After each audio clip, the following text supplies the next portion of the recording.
Hi mommies! Welcome to my channel. So pag-uusapan natin ngayon yung tungkol sa experience namin ni Amira nung nagkaroon siya ng gastroenteritis. Ano yung mga symptoms nito? Ano yung pwedeng mag-cause nito? How you can prevent it? Ano yung first aid na pwede mong gawin kapag ka nagkaroon ng ganitong symptoms yung anak mo? I-share ko sa inyo yung experience namin nung dinala ko siya sa hospital at ano yung mga naramdaman ni Amira na mga symptoms relating to gastroenteritis. Nag-research ako mommies at ito yung mga nabasa ko. Ano yung mga causes? Syempre gusto nating malaman ano yung causes ng gastroenteritis. So according to sa nabasa ko mommy, ang causes niya ay it can be virus, bacterial toxin, parasites, particular chemicals, and some drugs. Yun daw nagkakos ng gastroenteritis. Ang sabi din sa akin ng doktor, pwedeng nakuha niya dun sa mga bagay na hinahawakan niya, tapos sinusubo niya, ganyan. Kasi syempre yung mga anak natin, diba, kung minsan hindi maiwasan na laging nilalagay nila yung kamay nila dun sa bunganga nila. So yung mga bagay na nahahawakan, pwedeng may nahawakan siya na something na may bacteria, may virus, ganyan. Or can be din na she came in contact with someone who has the virus. So, ibig sabihin, siguro yung isang bata na merong virus nun, tapos nahawakan niya yung kamay, ganyan, or yung something na may virus dun sa gamit ng bata, pwede rin na-ingest niya dun sa bunganga niya. Mga ganon. So, yun daw yung mga possible ways na makuha mo yung virus according dun sa sinabi ng doctor sa akin. According from what I've read, mommies, yung symptoms niya is yung loss of appetite, stomach ache, bloating, nausea, vomiting, pagtatae, at marami pang iba. So, ililist down ko lahat dyan, mommies. So, syempre, gusto natin din malaman kung ano yung ways na, ano yung pwede natin gawin kapag nagkaroon ng ganitong symptoms yung mga anak natin. So, mommies, kailangan daw plenty of fluids. Pero, wag mo yung ipapag-gulp doon sa anak mo yung tubig na ipapainom mo para pilitin mo siyang uminom kasi may possibility na magsuka siya. Nangyari yon doon sa anak ko. Yung sa kagustuhan kong ma-rehydrate siya, instead na tinake in niya lahat ng water na yon, na ilabas, oo nga, ininom niya, pero naisuka pa rin niya. So, sip-sip lang daw para ma-rehydrate siya. Pangalawa is yung oral rehydration.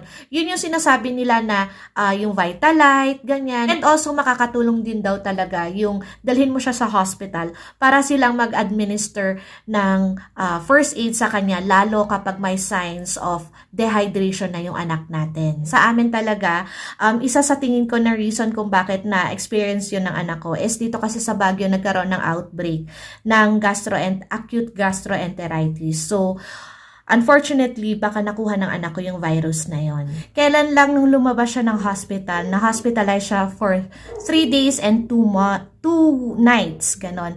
Tapos, ang nangyari sa kanya, mommy, yung mga symptoms, yun ang i-share ko sa inyo. So, gabi nun, okay naman siya in the morning. Galing pa siya ng school, ganyan, very bubbly siya nung araw na yon. Tapos, nung nighttime, mga around 8 p.m., nagsimula na siyang magsuka. Konti lang yung sinuka niya. Tapos, ang isinuka niya, yung mga kinain niya. And then, later on, naulit na naman hanggang paulit-ulit na siyang sumusuka every after 30 minutes siguro. Yun yung pinaka shortest na time bago magsusuka siya uli. Tapos, for 7 times talaga siya nagsuka, naalala ko yun.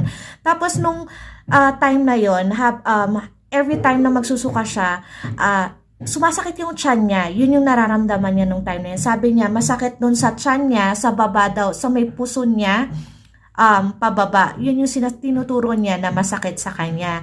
And then, hindi pa naman siya nagtatae nung time na yon. Pero, inisip ko na dadalhin ko na talaga siya sa hospital kasi nararatal ako. Hindi ko alam kung ano yung gagawin ko. Pinapainom ko siya ng tubig, pero inilalabas niya yung tubig na sinusuka niya. So, nung madaling araw around 3 a.m., gumising uli siya para sumuka.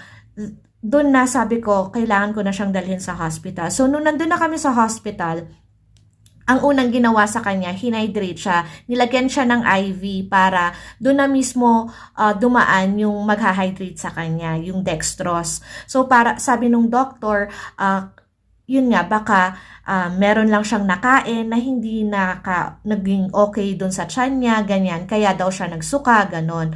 And then, later on, nagsuka uli siya nung nandun kami sa hospital. Tapos, ang sabi naman ng doktor, pwede na daw siyang lumabas. Pero sabi ko, sumasakit pa kasi yung tiyan ng anak ko. Kaya parang hindi pa ako ready na pauwiin siya.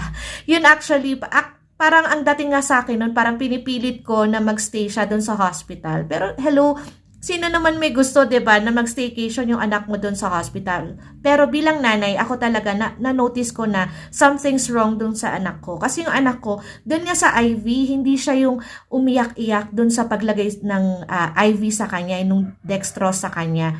Pero iniinda niya yung pagsakit ng tiyan niya. So, ibig sabihin para sa akin, masakit talaga yung tiyan ng anak ko. Kasi malakas yung tolerance niya sa pain. Para sabihin niya na masakit, ibig sabihin, painful talaga. So, ang nangyari nun, inadmit na nga siya. Mabuti na lang, may room na available nun. Tapos, the next day, alam nyo, nag-start na siyang magtae. So, nung nagtae siya, basa na yung tae niya. Tapos, as in, watery talaga yung tae niya. Pero ang kagandahan nun, hindi na ako nag-aalala sa kanya kasi nga nahahydrate na siya at nandun kami sa hospital. So, nanghihina siya, wala siyang appetite na kumain.